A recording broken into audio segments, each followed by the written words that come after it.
tayo po ay nag-divided class, mas maganda po, mas malaki yung mga action para kapag tayo po ay nakikita ng bata, ay nasasabayan po nila.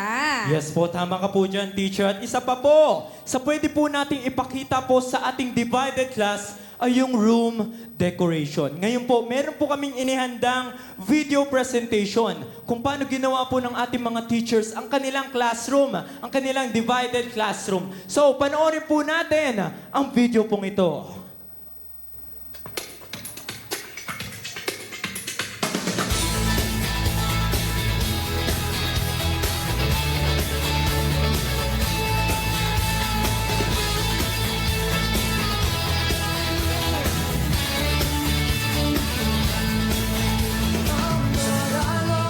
How majestic is your name in all the earth.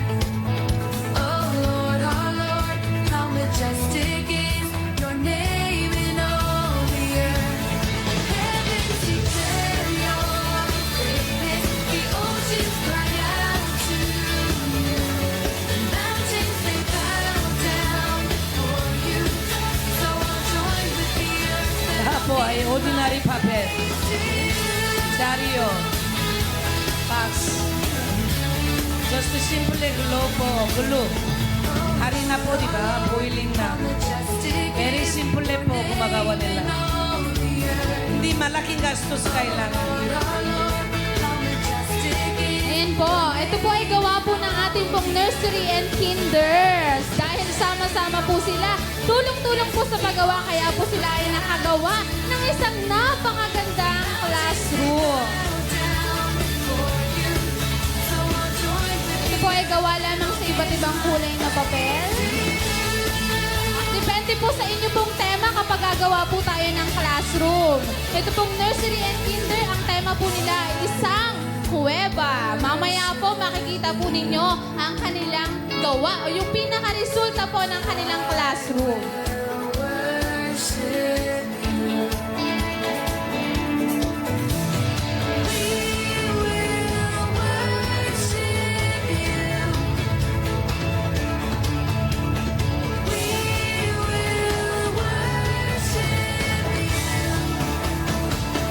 Lahat ng members ay sumusuporta po.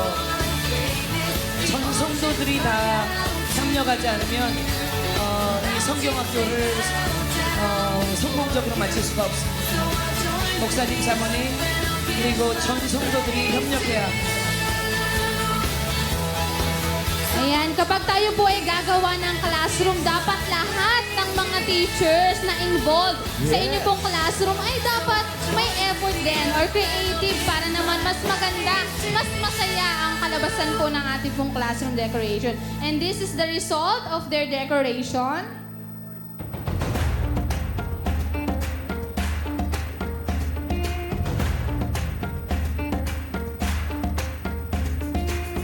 Uncharted waters, uncharted lands. Oh, the unexpected round every bend. Jesus is our guide, helping us to survive, leading us to find everlasting life. We're on a journey.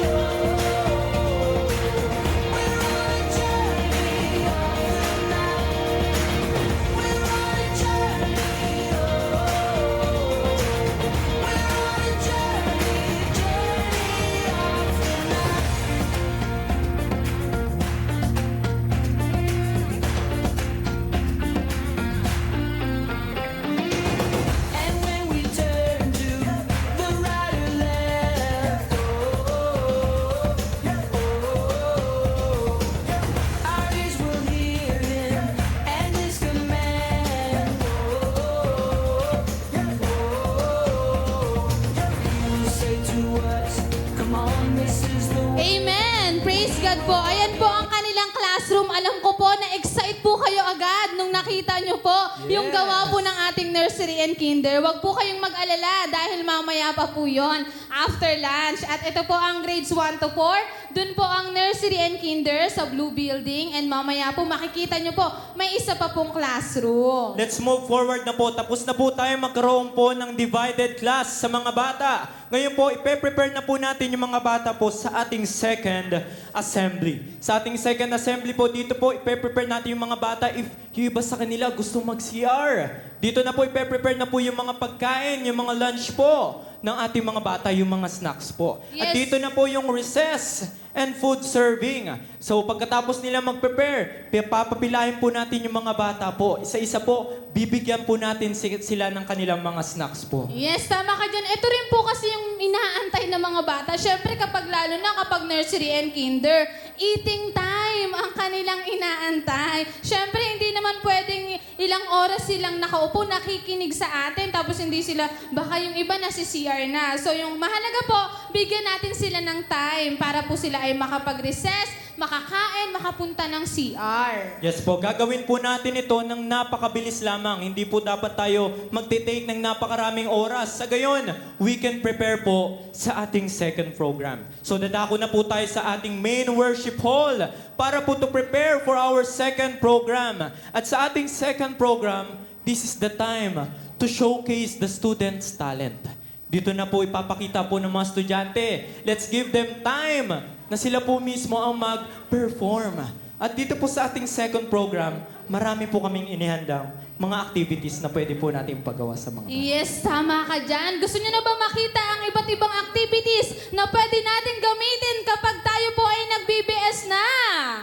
Sumigaw na malakas na praise the Lord! Praise the Lord! Yan. So, wag na natin patumpik-tumpikin pa, no, teacher? Dako po tayo ngayon. Isang activity po na pwede po natin ipagawa sa mga bata ay yung tinatawag po nating hand action.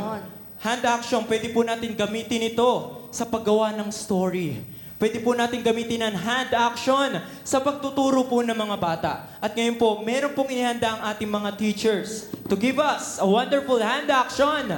Let's welcome our teachers.